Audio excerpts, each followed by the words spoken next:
This is Ticats Postgame on the Ticats Audio Network.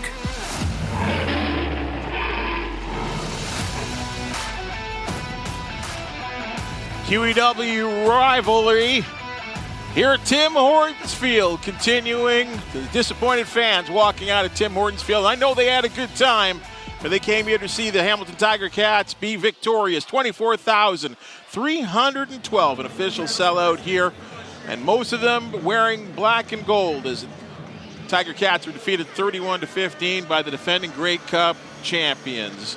This is Tiger Cats post game.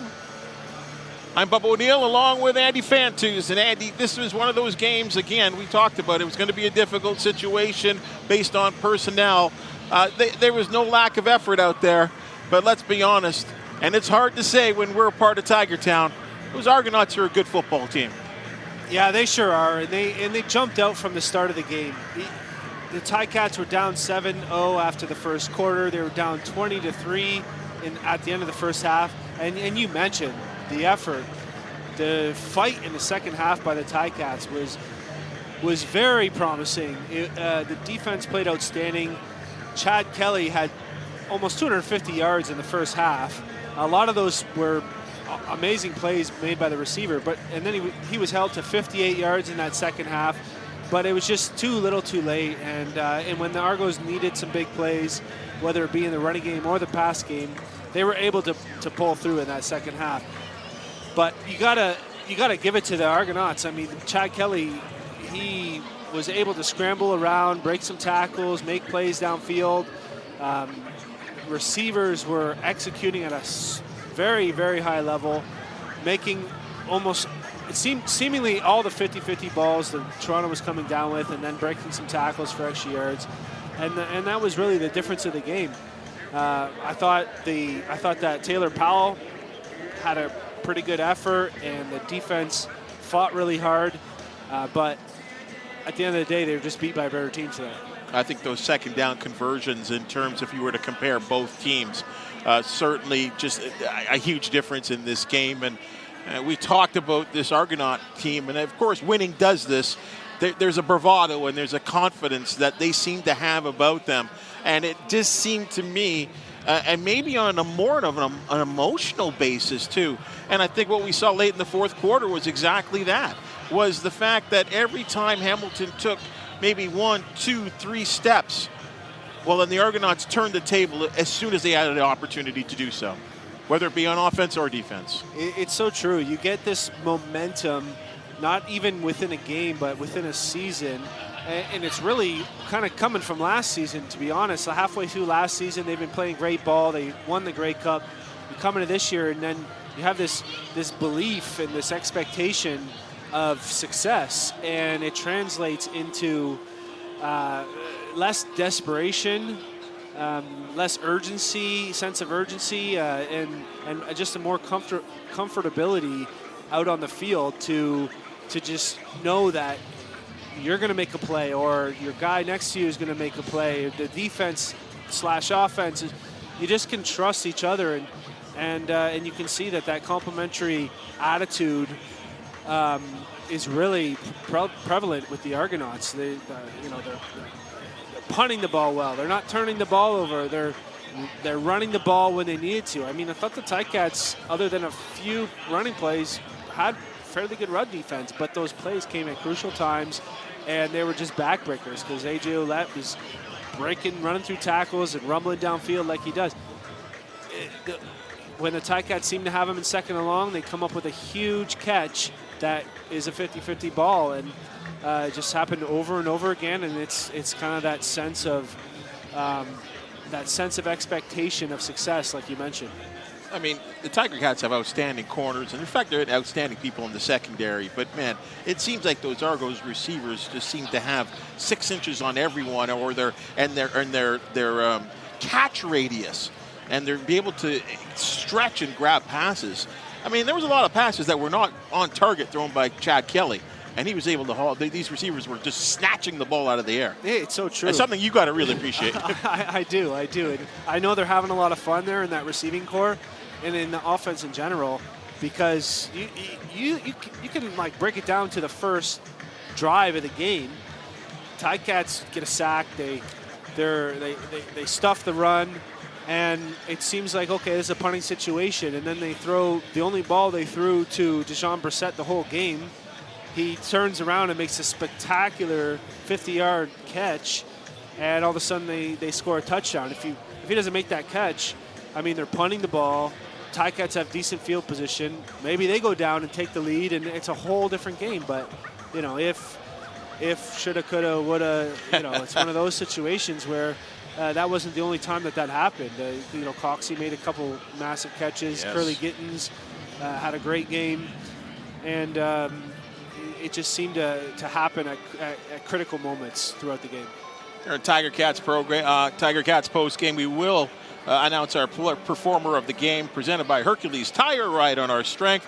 We will go down to the locker room, courtesy of Access Storage, talk to Coach O, talk to our player of the game. We will review Andy's Car Stars keys to victory, but now it's time for the catch of the game, presented by Fisherman's Friend. Fisherman's Friend, it works. That's the honest truth.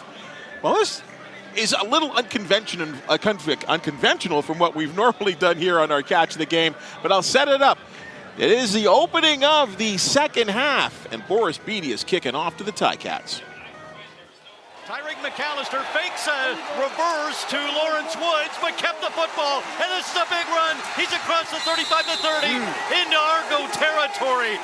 A little more trickery from Jeff Reinbold's special teams. Turns out to a big opening kickoff in this second half. Yeah, and we've talked about McAllister. It's like, you know, he's going to bust open an explosive play somewhere, and here it is in the return game. Really well done. Way back on their own 20, that fake handoff that you mentioned with Lawrence Woods, and they were patient about it. They didn't cheap out on that. They sold it the whole way.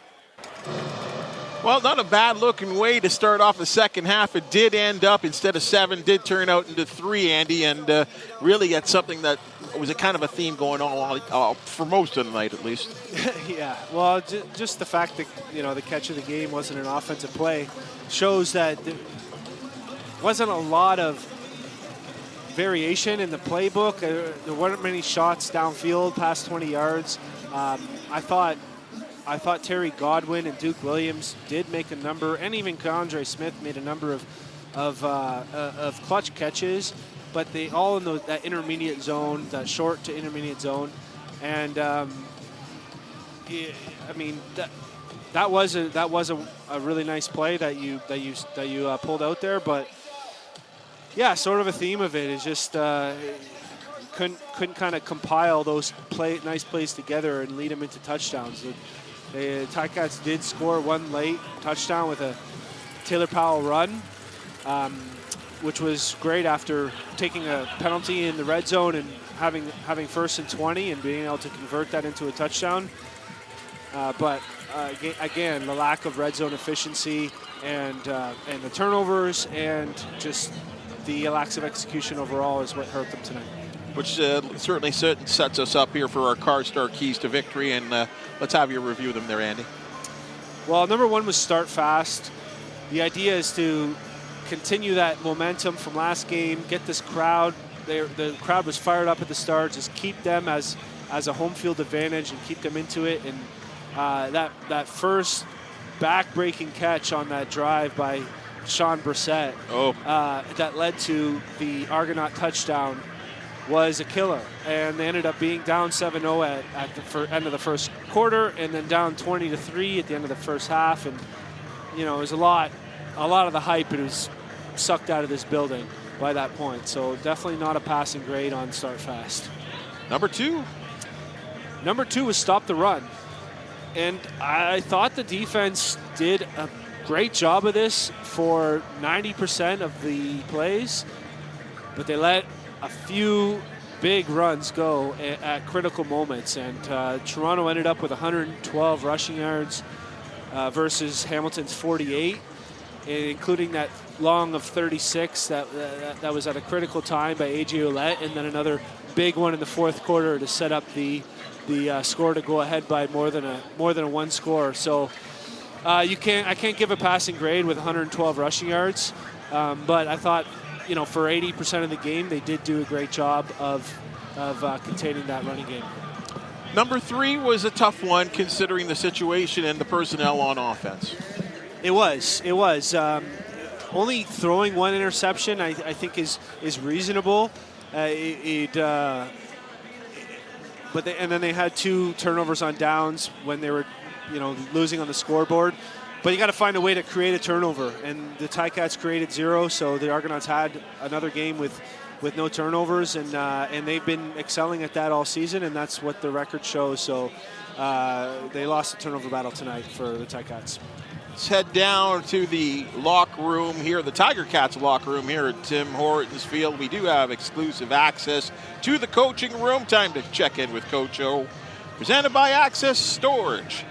Well, Coach, based on your personnel, and I know you would never use this as an excuse, a real tough battle out there today against your rival Argonauts. Yeah, by the time we woke up, the deficit was what it was. I thought we came out in the second half with a little bit more moxie. We didn't play well enough in the first half. We didn't get stops. We didn't score touchdowns. We took, untimely penalties. It wasn't complimentary towards winning. Coach, it's got to be frustrating when your defense seems to make solid plays and get them into seemingly punting situations, but the receivers for the Argonauts seem to come up with nearly every 50-50 ball tonight. Can you speak on that? Well, yeah, they credit them. They made their plays on the down the field passes. I thought we made a good throw in the end zone there to Duke, and their cornerman, credit them. He made a great play. Sometimes it's like that, but I thought, we made it into a one-score game. Figured at that point was a chance for us to, the last 3 minutes of a CFL game.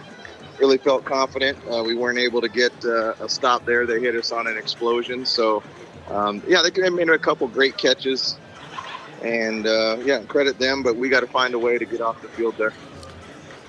Hey, it's RJ jumping in on the post game here.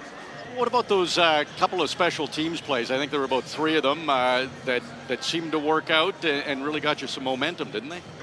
Yeah, I thought special teams was solid tonight. I was, disappointed in the penalties in the return game that backed us up, but I thought the special teams gave us a spark that we needed when we didn't have a lot going there. So I thought collectively they did a decent job to keep us in it. Hey, Taylor Powell, it's there's some things to learn there. Of course, you have the 1 turnover, but I thought overall I was pretty impressed with how he played. The last drive, he runs in for the touchdown, kind of overcoming the issues you guys have had of converting those drives into touchdowns. In general, are you happy with how the young quarterback came out and played for you guys? Yeah. At the end of the day, he had the 1 pick, that was an unfortunate one. I think we missed a couple of wide open throws there, but that's football, right? We got to do enough in other areas to not put it all on his shoulders, and where he doesn't have to drop back 40 times and try to put the game there. So they did a good job of bottling our run up early, but I thought Taylor was solid. He was poised. He didn't get rattled. There's going to be a couple of throws that he's going to want back, but that's going to happen. He's not the first quarterback that's happened to, and he won't be the last. Right back to work, Coach. Another divisional game coming up a week from today. Again, settle down and just, enjoy your week of work and getting these guys ready for a big contest against the Red Blacks. Thank you so much for joining us. Oh, yeah. 2/3 left. Appreciate you guys. Thank you. All right. That was Coach Orlando Steinauer, again, in his room there, presented by Access Storage. And a perfect opportunity, guys, to be bringing RJ Broadhead and Luke Tasker as well, too. And, Andy, let's name our performer of the game, again, presented by Hercules Tire, right on our string. Well, one guy that stood out to me over and over tonight was Terry Godwin, the second. He caught the ball well. He made some nice moves after the catch and got some yak yards, as they call it. And so I'm going to give it to him tonight. There were some solid defensive performances as well, but he's getting the nod tonight. You know, Luke, there was a couple of plays there I thought really, and again, based on the situation of who's under center. And again, I know the coach, no one on this team would use the fact that, you know, Taylor Powell was started at the third quarterback on the roster that he was playing in this game. But I thought that Godwin did a lot to try and help out his quarterback and coming back to the football when necessary. Yeah, in the broadcast, I use the term quarterback friendly, and you're talking to two very quarterback-friendly wide receivers here sitting at this table. But in all seriousness, Terry Godwin looks good. I mean, you can kind of tell that especially becomes true when a play starts to break down and how the receiver reacts and tries to give an option to his quarterback who's looking to keep a play alive. And yeah, I thought he did a great job tonight. And half of it's, half the battle's play call as well. Seems like Tommy Condell put him in positions to make those plays, but then the player has to be the one to do it. And I, like you guys, was very impressed with him, and I see a really sort of savvy route runner in Terry Godwin, which goes a long way in the CFL. There's a lot of space and a lot of players, and an ability to see that and feel out those zones, in your places downfield. He's a guy who has an ability to do that, and I'm excited to see how the season progresses for him.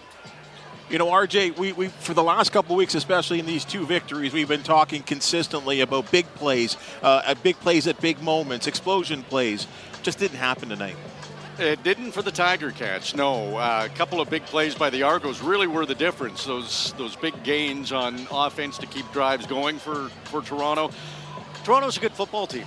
And we're hard to deny, and we're the last people to be wanting to say that. Yeah, but facts are facts. You're right. There's a reason why they're 5-0. They're a good football team. They did their homework. They really shut down the run game. James Butler, 14 yards rushing, coming off a 127-yard game. So, the Ticats had to improvise and come up with other things, and did a great job in the second half to make a game out of it. And that was another thing. They just could not get the running game going, because that has really been the key to opening up that passing game over the last couple of weeks. Absolutely, yeah. James Butler, then they started using him more as a receiver, and he was extremely effective there with 58 yards. But key third down conversions. Yes, yeah. Exactly, yeah. Yeah. We have some Argo fans that are celebrating in front of us right now. And they should. 5-0. First time they've been 5-0 since 1960. So that's a good start for them. And Tiger Cats have 2 divisional games coming up, and all of a sudden those are way more important against Ottawa and Montreal. Have to win those. Let's go right back to the locker room and speak to our player of the game. And again, this interview is presented by Access Storage. Terry Godwin, again, like a great game for you again, but as I say all the time, I know you guys want that victory so badly. Yes, sir. How'd you tell a little bit about your performance tonight? I played well. When the ball came to me, I made my plays. When they called my number, I was there to answer. The game didn't turn out how we wanted to. We always want to come out with a dub. We just got to go back to the drawing board and come up with some more plays and, get back to practice and figure out what we need to work on next. Like I said, we came out playing hard. The Argos, they're a great team. We knew what we was getting coming into this game. They won tonight, so we just got to go back to the drawing board, like I said. Terry, had a new quarterback thrown to you, Taylor Powell. How did you approach this game knowing that this was his first start? We knew he was going to get the start all week, so we went in knowing what was going on. So it's just like practice. We had him in camp. We had him in practice, so we didn't skip a beat. We know what kind of game this is. We know it's always going to be the next man up. So we know once Taylor got in there, everything was going to stay the same. We just had to pick each other up and keep going, and that's what it was. We had some errors out there. We couldn't get some stuff going, but as long as we kept 0 up, we knew we were going to have a game on our hands. Terry, you just kind of dug yourself too big of a hole at halftime, but you got to be proud of the fight, especially defensively in the second half. What was sort of the message at halftime to keep the belief within the team?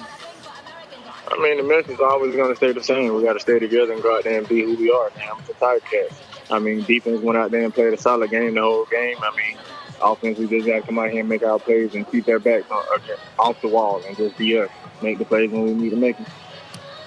Terry, your first 100-yard receiving game in the CFL. I know you want it in a winning format, but looking ahead to next couple of games against Ottawa and Montreal, division games, teams that you're currently tied with 2 wins, how important are these next 2 games to get yourself in a better spot in the division? I mean, the division games are always big, but even though they're the new games, and for us, we always look forward to the next game. I mean, there's no more looking back at this game after we have rundowns. I mean, after that, we got to go back to the drawing board, like I said before, and just keep going. And me with the first 100 games, I mean, that's all praise to God for me being able to be out there and show my talent, and just for me to be able to do what I do. I mean, there's no surprise to me because I know what I'm capable of, and I was able to get out there and show my talent tonight. Terry Godwin, outstanding game. Again, hopefully we get that victory.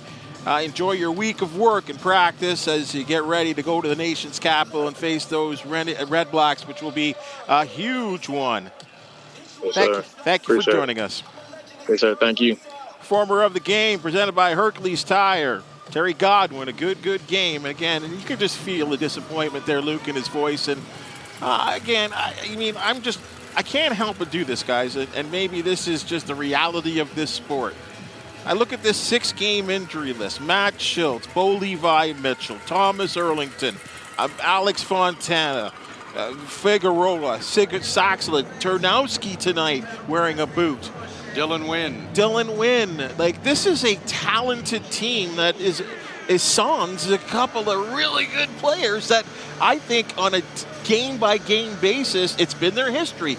They make big plays, and we just don't have them in the lineup right now. Yeah, and I think you were starting to see a wide receiver core that was making some explosive plays, and you got a little hiccup here with shaking up the starting quarterback. You certainly had a run game that was taking off, and that took a little bit of a setback tonight. A couple penalties on the offensive line that were a bit uncharacteristic, I thought, and that certainly had a negative impact on their effort. You know what? It seems like every year you're going to get a list of guys on that 6th game that you just can't believe, right? That are just, it's just, man, at the start of the season, you never thought they'd be on there.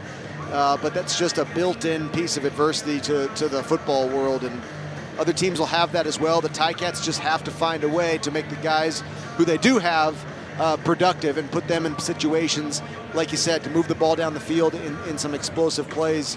That was lacking in our performer of the game there. He certainly was one of the bright spots in that category. Well, you gotta find a way to, have Tim White show up in a game like this. Yep. When you got 4 targets, zero catches, he's the all-star of this offense, and this guy who's the sort of the breakout player.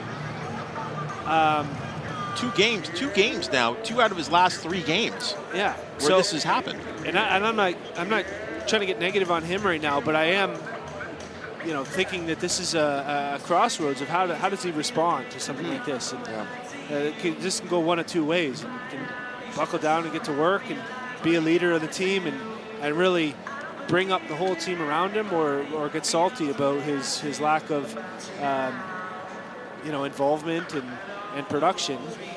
And I'm not saying that's going to be the case, but I think this is one of those situations where, would you agree, Luke, that you get into... Yeah, you got to get into that rhythm, because Andy, you and I have seen guys handle it both ways, right? Like where the production's down, and it's hard to find a true route to that cause, but you can handle it correct or you can handle it poorly. And I hope Tim White gets to work, and I hope that we see his production increase, whether that's because of his own play or play call and game situation. You've got the ball being spread around a little bit, and the truth is the Ticats do have weapons in their receiving core, so everybody's got to eat. I mean, you want everybody to get a taste of that, and it is interesting. The stat looks weird. I think he's had 3 catches in the last 4 games, including tonight, which is pretty alarming. I know every year is different. The personnel is different there, RJ. But stacked up to last year, I can't even imagine that this would have happened. Well, he did have a stretch last season of 2 or 3 games where his production was down. I remember talking to him, and he just said he wasn't hurt, and then he really caught fire toward the end of the season. the glass half full is Terry Godwin gets his first 100-yard receiving game. Duke Williams, he didn't have a catch last week. You're right. And he ends up with 65 yards, and especially in that first half. Early. He was really important to Taylor Powell to get him comfortable in his first CFL start. I have a lot of confidence in Tim White. I think this is just a blip on the radar. He's probably seeing more double coverages, the best defenders, going deep with Taylor Powell didn't go deep very many times in this game, and that's one of Tim White's weapons. So I expect going forward we'll see a lot more of Tim White. Reality is, guys, Argos are 5-0, 3 wins ahead of everybody else in the division. It's going to be tough to catch them. I know we're only, Argos have only played 5 games, so they have a game in hand. But the only thing I'll say, RJ, is they've burned 2 bye weeks already. Maybe these injuries and exhaustion as they get a little deeper in the season. It's obviously caught up with us. Maybe it's going to catch up with them. Yeah, well, Tiger Cats, you talked about all the injuries, Bubba. They're going to get healthy. These guys are practicing and are close, so that's the good news. Dylan Wynn's not far away. Bo's probably not far away.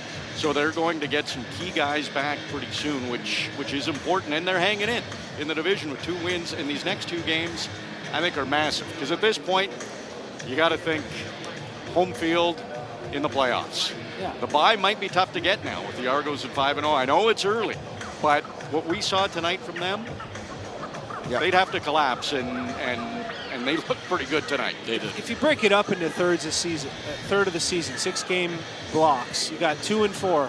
That's already done. If you can win the next 2 thirds, if you go 4-2, 4-2, that gives you a 10-8 record. That's maybe good for second place. Probably good for second place. We saw it last year. They really only won a third of the season at the end, and still made the playoffs. And then you go 5-1 in one of those or 2 of those, then it's a whole different story. It could be 12-6 or something like that. So still control your destiny. Still have Argos 2 more times. Can still win the season series against them, and like you said, you don't know what's going to happen with them, and they could go on a little bit of a slide or come across a few tough teams. So it's they still control it, and they just gotta get to work. And this is a great. We'll see how they respond. It's a great crossroads for them. That's why sports is beautiful, isn't it? It really is. You never know. I'll tell you though, just a lot of the people here on the 4th floor in the Hall of Fame room here, a lot of Tiger Town fans. Let's be honest. These Argos have come into Tim Hortons Field and won a couple of games here, 3 in a row now, I think it is now. Yep. And that's not a great thing. So quickly, guys, you look for 8 out of the last 9. The Argos have beaten Hamilton in the regular season. That's hard to believe. In the regular season. Let's not forget that East final in 2021. You are correct. Running short on time, guys. Again, looking forward to Ottawa. Just about 30 seconds from each one of you, but what you're looking forward to. Yeah, we got a great stretch ahead of us of Ticat games. Tonight, you got to remember, too, they were down by 20 at one point. They got back to 1 score away. They got to turn these field goals into touchdowns. That's been a part of our conversation since week 1, and I'm excited to see them work on that, because this game will look different if they can start scoring touchdowns. Ottawa, I got to admit, I love seeing that game last week of Ottawa coming back against Winnipeg, and I'm looking forward to the game against Calgary this week. I think it's good for the league that there's some parity, but that's a dangerous matchup for next week going into Ottawa, and it's going to be a tough game, and the Ticats got to bring their all in order to come out of that one with a victory.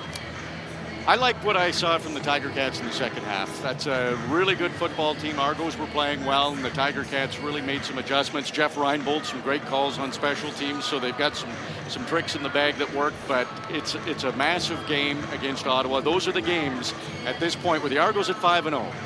The games against Montreal and Ottawa are, Luke, I'm going to say it, they're must-wins. We're already there. 31-15, the Argonauts are victorious over the Hamilton Tiger Cats.